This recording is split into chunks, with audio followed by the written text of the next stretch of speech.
талкууларына чыдап, аягында ошентип жеңишке ээ болду. Эми болсо кийинки жұп. Бул Осмоналы уулу Абдыбайыт, кызыл бурчтан чыккан мушкер мына азыр калыстын оң тарабында, эми калыстын сол жагында турган көк бурчтан чыккан көк мейлейчен ал Мунарбек Бектурбек уулу, эгерде атын туура айткан болсом, жана ал көк бурчтан.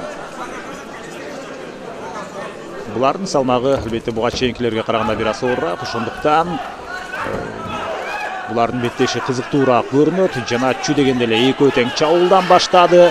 Жана ошол Замат Осмоналы уулу, Абдыбайыт Осмоналы уулу атаандаштын артында муунтуу ыкмасын колдонуп кетиши мүмкүн. Жана ошентип алгачкы секундаларда эле жеңишке ээ болду Абдыбайыт Осмоналы уулу. Албетте анын кубанычында чек жок, кубанганга толук укугу бар.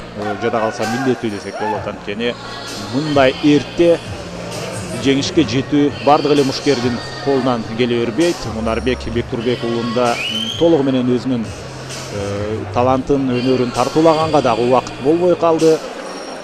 Алгачкы кыймыл аракетте эле мына ушундай атаандаштын артына өткөрүлгендиктен жеңил узасын тартып калды. Бирок Мунарбек Бектурбек уулун дагы албетте кийинки беттештерде өзүн жакшы жагынан көрсөтөт деген үмүтүбүз бар. Бул спорт, андыктан бирөө утат, бирөө утулат. Осмоналы уулу Абдыбайыт бүгүн жолдуураак болду дагы, ошентип өтө кыска убакыттын ичинде жеңишке ээ болду. Абдыбайыт Осмоналы уулун ушундай ылдам жана татыктуу жеңиши менен куттуктайбыз.